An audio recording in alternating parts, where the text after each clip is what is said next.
The Deep of Night update for Nightreign came out last week, and as well as being an insanely hard mode, introducing brand new enemies and mechanics, it's also brought us some brand new relics. And just like we did with the previous relics video, today we're going to be taking a deep dive into these deep relics, discussing all of the new buffs and also curses so that you have a 100% understanding of what's going on and can look out for the best combinations to make some pretty insane builds. So I guess without further ado, let's just jump straight into it. I do just want to point out that this video is also going to be separated into different segments like I did last time, going over the stat and offensive boosting relics first, before then talking about buffs based upon your exploration, then talking about any Nightfarer changes, and then finally talking about the brand new curses. And like I said in the intro, hopefully after you've watched today's video, you'll have a full understanding of what each buff and what each curse does, so then you know exactly what you want to be looking for, as well as taking note of all of the curses, because some are actually not that bad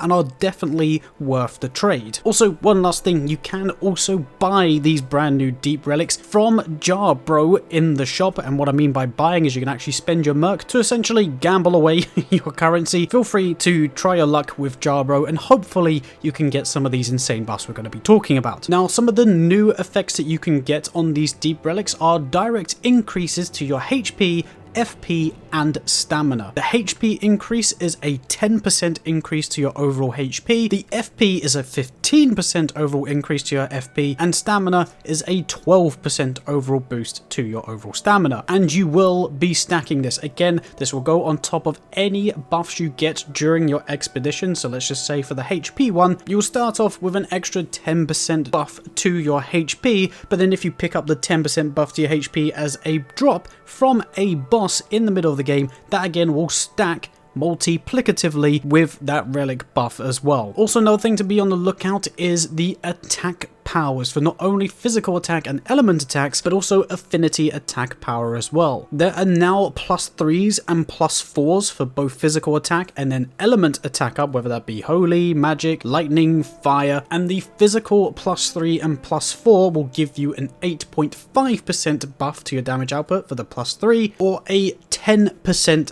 buff for the +4. This is obviously a huge buff, and they can actually again be stacked both with the original relics and also multiple of these new ones. So let's just say you get 3 lots of physical attack power +4, assuming those are your only buffs, again is multiplicative, which is actually more than 30% because you're doing 10% of your maximum damage 3 times, and the same goes for the elemental attack and also the affinity attack power. But the only real difference is with the element attack up +3 and +4, you will times your attack of that relevant element by 10.5% for the +3 and 12% for the +4. The affinity attack powers base +1 and +2 will do 5%, 8% and 10% respectively. And again, like I say, all of these stacks. So if you're running an insane raider build that also has, say, fire at the beginning of the expedition, if you rack up your physical attack power and say a fire elemental attack +4 plus an improved affinity attack power +2, you're getting a 10% buff, a 12% buff,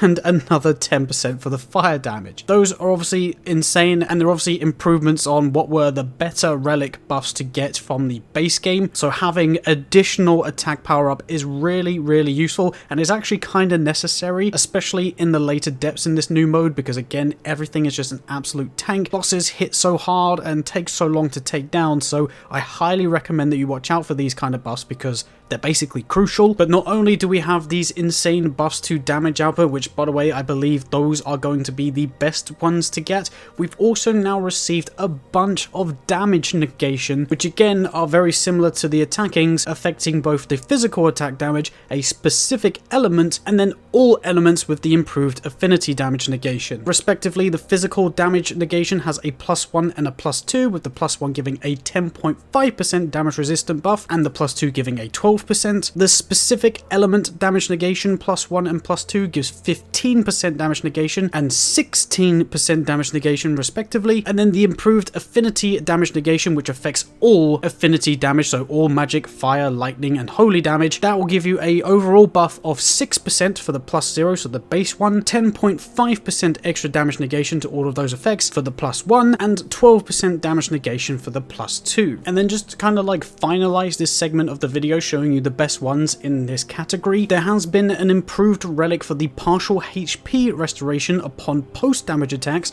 i.e. the Bloodborne-esque health system where you get hit and then if you immediately hit back you can restore part of your HP, or if you want to look at it this way, Malenia's Great Rune from Elden Ring. And the +1 and the +2 variants basically increase the amount of health you get back per hit. The new +1 gives you 25% of that missing health back per hit, and the +2 gives 35%. So basically, the +1 you can restore all of that like grayed out HP in 4 hits, and the +2 allows you to do it in 3. And then other than just again improvements to the improved guard counters, improved sorceries and incantations, which again can go up to a 10% buff for both of those, we do now also have an improved flask HP restoration buff, which does give you 10% more health per flask. Again, this is something that does stack with the passive buff you can get from defeating enemies, which is usually a 20 or 30% buff to the amount of HP you get per use of your flask, which again, like I said earlier,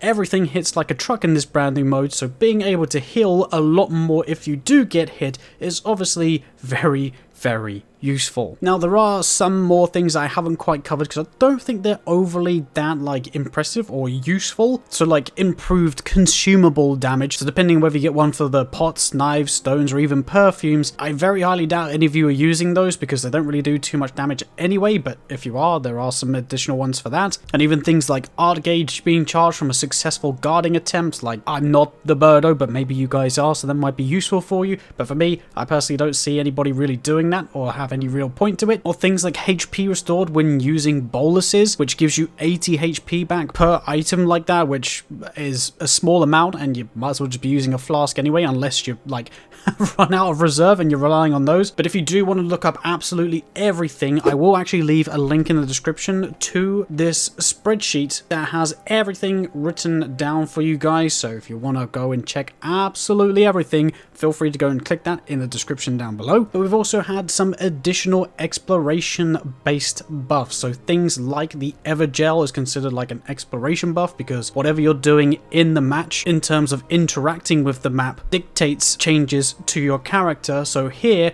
we've got some things like maximum HP increased for each great enemy defeated at a great church. This is fantastic. It's actually a 5% buff to your maximum HP per great church, which by the way, the great churches are these structures which usually house the Mausoleum Knights, so like the teleporting knights, the fire monk, fire golem, or the bubble boys, aka the envoys. Defeating the major boss there, or the great boss, sorry I should say, will grant you that buff, so you do have to defeat one of those 4 enemies I just mentioned. And we actually got a couple new buffs that work exactly like that, one for both runes and item discovery being increased every time you defeat a great enemy at a fort, arcane being increased for every great enemy defeated at a ruin, and max stamina increase for each great enemy defeated at a great encampment. Runes, I would say don't worry about too much because even with a debuff, which we'll talk about in a moment, I was managing to get to level 15 like super easy without even increasing my runes, so again, we'll come to that in a moment, but increasing the arcane per enemy defeated at a ruin actually increases your stats by 4 points. So if you're using someone like, say, Iron Eye, which I know does have a good amount of arcane, but could probably increase it a bit better, that could be super handy. So you're actually like proccing poisons, frosts, bleeds in just a couple of shots rather than 5 or 6. But then the max stamina is actually 7.5% buff to your stamina, or your overall stamina, for each time you defeat the great enemy in a great encampment. And again, that's things like the Banished Knights and the Elder Lions, but I also think it includes the Lightning Forts, which have the 3 Sentinel Guards, and also the Red Mane Knights too. Other than those sort of 4 changes, we've also got a brand new Dormant Power, which helps discover certain weapon classes. It actually changes the preferred weapon class of your character and dictates the game similarly to how it used to with their original preferred weapon. So again, for example, if you're Raider, not that you would ever want to do this, but if you put on, say, the bow version of this dormant power, instead of getting prioritized colossal weapons and great hammers, you will now be getting bows pretty much every major boss you kill, which I guess this kind of thing would only be more beneficial with somebody like, say, Wilder, where you might want to be going for colossal weapons instead of great swords. But I'll be honest, this probably isn't like the best perk to get on one of your relics. I just thought I'd make notice in case some of you want to use different weapons for different Nightfarers, because again, this actually leads me on to the next segment, which is specifically about Nightfarer buffs. There is actually two different types of stat changing buffs you can get for each Nightfarer. So for example, Wilder, you can get one that improves your mind but reduces your vigor, and one that improves your intelligence and faith but reduces your strength and dexterity, basically doing the complete opposite of what that class is intended to be good at. Again, rather than just rattling off like 50 different numbers for you, here is a screenshot of that document showing you the sort of like changes in the values for each stat for each one of those variants of the buff for each character. And as you can see, you get a very handsome increase with a relatively small, or at least sort of like half of the amount taken away from the character. So you definitely have a more well-rounded character when putting one of these buffs on. So again, using Wilder as the example there, if you wanted to use an intelligence-based weapon or a faith-based build, maybe using incantations and spells, you can put on that one to improve the intelligence and faith but reduces strength and dexterity, still having relatively good strength and dexterity because those two stats are basically his two main ones, but you'll have a major increase into intelligence and faith, making him even more useful with things like Carrion Slicer or any incantations that you find along the way, making him, like I say, even more versatile than he already was. But aside from all of those sort of changes to stats there are actually some really unique changes typically to a lot of the powers or skill moves that the characters have. So again, starting off with Wilder, his character skill, which is the grapple hook, there is one that actually allows you to inflict blood loss with that hook, and you actually do 50 points worth of blood loss on the impact, and then 25 additional blood loss if you pull the enemy towards you, or pull yourself towards the enemy, meaning 75 points of blood loss in total. Guardian will actually boost the damage negation of nearby allies by 12% for 30 seconds after using the skill. Duchess will make her invulnerable, so basically invincible or immune to all damage for 0.4 seconds after using the skill, so basically about 24 frames, which is like a roll essentially. Raider's skill has an ability where you actually reduce the enemy's attack power by 13%, so they get a 13% debuff to their overall attack power if you hit them with that headbutt or punch. Revenant's ability, where she actually summons the spirits of fallen enemies, grants a 2% buff to your maximum FP per time that somebody gets resurrected. Recluse's cocktail, when collecting the residue, actually gives you a buff to 20% damage negation of the respective residue you just collected. So if you've just collected, say, magic off of one of the enemies or one of the weapons that you're using, you then get a 20% buff to all magic damage. Executor slowly restores HP upon using his ability, so this actually works pretty well with things like Seppuku. Also, using it on yourself, you'll then restore 3 points of HP as well as 0.2% of your max HP per second for 30 seconds. But the more interesting one, and I guess one that you've probably heard about for a little while now, is Iron Eye's new buff to his skill. His character skill, inflicting heavy poison damage on poisoned enemies, change his skill from not only marking people, but also inflicts 85 points worth of poison itself. But if the enemy is already poisoned, you will then deal a flat 200 damage as well as a half percentage of their max HP. Obviously the 200 damage is the main thing there, because if you can imagine, if someone's got 1000 HP, you're literally taking away a fifth of their health, plus also marking the enemy as well. So having something that can deal this kind of damage literally every 30 seconds is crazy. But essentially all of the Nightfarer skills have now got a buff available in these new relics, as well as having those changes to the stats to make them play in a different way as well. So there really is like a brand new sort of like build variety you can do. You can really take one Nightfarer and turn them to be really, really good in something completely opposite to what they're meant to be. But of course, all of these amazing buffs do not come for free. Essentially, every single one of these buffs that I've mentioned so far will come with a debuff, aka a curse, and there are some that you definitely need to be watching out for. There are, again, a bunch that just decrease certain stats, and it's typically 2 at a time. It's not just one stat, and again, I'm going to throw them up on screen, but they're all going to be by 3 points. So actually, it's not too bad because 3 points isn't really all that much, but still having things like your health reduced by 3, which is equivalent to 60 HP in a mode where HP and defense is already like super important isn't ideal, of course. But there are things like also reduced rune acquisition, which actually isn't too bad because there's only a 10% debuff to the amount of runes you get. And I say only because I think a lot of other creators have been pointing this out as like a really, really bad debuff, but it's actually not. In the new mode, when you're taking on the red enemies, you actually get significantly more runes than you do defeating the regular versions of that boss. So basically, killing one red enemy negates the debuff that you're getting from this rune acquisition debuff, and I was running this myself in basically every single game I played in the brand new update, and I never